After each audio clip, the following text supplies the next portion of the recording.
Praise the Lord.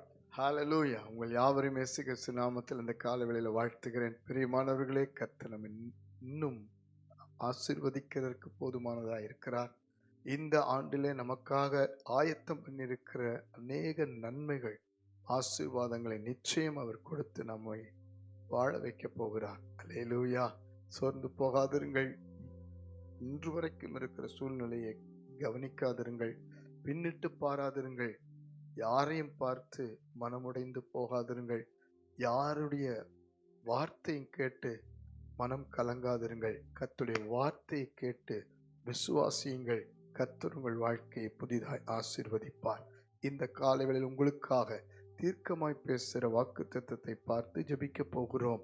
ஆகாய் எழுதின தீர்க்க தரிசன புஸ்தகம் 2ஆம் அதிகாரம் 19ஆம் வசனத்தை பாருங்கள். களஞ்சியத்தில் இன்னும் விதை தானியம் உண்டோ? திராட்சை செடியும் அத்தி மரமும் மாதுளஞ்செடியும் ஒலிவ மரமும் கனி கொடுக்கவில்லையே? நான் இன்று முதல் உங்களை ஆசீர்வதிப்பேன் என்று சொல்லுகிறார் என்றார். இஸ்ரவேல் ஜனங்களுக்கு ஒரு தீர்க்க தரிசனமான வார்த்தை ஆண்டவர் சொல்லுகிறார். நம்மளுடைய சுற்றிலும் ஒன்றும் இல்லாதிருந்த சூழ்நிலையிலும் களஞ்சியத்தில் விதை தானியம் என்று சொல்லும் பொழுது அடுத்த அந்த அறுப்புக்கு முன்பாக ஒரு விதை விதைக்கக்கூடிய விதை தானியம், ஆதாரமான தானியம் இல்லை, வாழ்வாதாரம் இல்லை. அது மாத்திரமல்ல, அவர்கள் மனதார வேலை செய்த அவர் பிரயாசப்பட்ட பலன் வரவில்லை. இதன் நடுவிலே தான் ஆண்டவர் சொல்லுகிறார், இன்று முதல் உங்களை ஆசீர்வதிப்பேன். காரணம் என்ன? அவர்களை முதலாவது தேவனை அவர்கள் தேடாமல் போனார்கள். அவர்களுடைய கட்டப்பட்ட நிலையிலிருந்து 70 வருஷ சிறையிருப்பிலிருந்து தேவன் விடுவித்தார். அதனுடைய நோக்கத்தை புரிந்து கொள்ளாமல் ஆண்டவரை விட்டு தூரமாய் போனார்கள். ஆகவேதான் 1ஆம் அதிகாரம் 7ஆம் வசனத்தில் உங்கள் வழிகளை சிந்தித்து பாருங்கள் என்று சேனைகளின் கர்த்தர் சொல்லுகிறார் என்று கர்த்தர் பேசுகிறார். இன்றைக்கும் நம்முடைய வாழ்க்கையில் எத்தனையோ விடுதலை கொடுத்திருக்கிறார், எத்தனையோ வியாதியை சுகமாக்கிக்கிறார், எத்தனை முறை நம்முடைய பிள்ளைகளை காப்பாற்றியிருக்கிறார், எத்தனை ஆபத்து, எத்தனை பொல்லாப்பு, எத்தனை தீங்கு, எவ்வளவு வேதனையிலிருந்து நம்மை இம்மட்டு விடுவித்திருக்கிறார். நம் வழிகளை சிந்தித்து பார்த்து ஆண்டவரை தேடி வர உதவி செய்வார். அவரிடத்தில் நம் வாழ்க்கையை கொண்டு வர வேண்டும். அவரை நோக்கி பார்க்க வேண்டும். அவரை முதலாவது தேட வேண்டும். அவரையும் அவருடைய நீதியும் அவருடைய வார்த்தைக்கும் செவி கொடுத்து வாழ்க்கை ஒப்பு கொடுக்க வேண்டும். முதலாவது தேவனுடைய ராஜ்யம், நீதி, அதன் பிறகுதான் எல்லாம் கூட கொடுக்கப்படும் என்று வேதம் சொல்லுகிறது.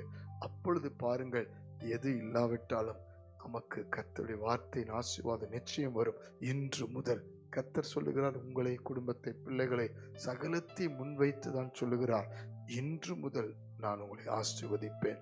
விசுவாசிக்கிறீர்களா? இப்பொழுது நாம் ஜெபிக்க போறோம். உங்க வாழ்க்கையில எது இல்லைன்றீங்க, இதுவரைக்கும் கிடைக்கல, எதிர்பார்த்த பலன் இல்லை, பிரயாசப்பட்ட வியாபாரத்துல, வேலையில இன்னும் கடன் தீரல, இன்னும் வீடு கட்டப்படல, இன்னும் பிள்ளை பாக்கியம் இல்லை, இன்னும் அநேக காரியங்கள ஜெயம் இல்லை, விடுதலை இல்லை, கர்த்தர் இன்று முதல் ஆசீர்வதிக்க போகிறார். கண்களை மூடுவோமா? பரலோக பிதாவே, மனதுருக்கம் நிறைந்தவரே, உமது பிள்ளைகளுக்காக நீர் பேசின இந்த தீர்க்கமான வார்த்தைக்காய் ஸ்தோத்திரம்பா. நான் இன்று முதல் உங்களை ஆஸ்வதிப்பேன்னு சொல்லி வாக்கு பண்ணியிருக்கீங்க. ஒவ்வொரு நாளும் இந்த வார்த்தை நாங்கள் விசுவாசித்து பெற்றுக்கொள்ள கிருபை செய்யுங்கப்பா. இதுவரைக்கும் ஒன்றும் இல்லையே, ஆதாரமான எந்த காரியம் இல்லையே ஆண்டவரே, எந்த விதமான மாற்றம் இல்லையே, எந்த முடிவும் வரவில்லையே, எந்த விதமான மேன்மை ஆண்டவரே ஒன்றும் இல்லையே என்று சொல்லி எல்லாவற்றிலும் பாதியிலே நின்று கொண்டிருக்கிற ஒவ்வொரு நிலைமை நீர் அறிந்திருக்கிறீர். ஆனாலும் எங்களை பார்த்து சொல்லுகிறீர், உங்கள் வழிகளை சிந்தித்து பாருங்கள், தேவனிடத்தில் திரும்புகள் என்று சொன்னபடியே இன்றைக்கு நாங்கள் எங்கள் வழிகளை சிந்தித்து பார்த்து உம்மிடத்தில் திரும்புகிறோம் என்று அர்ப்பணிக்கிறோம்ப்பா.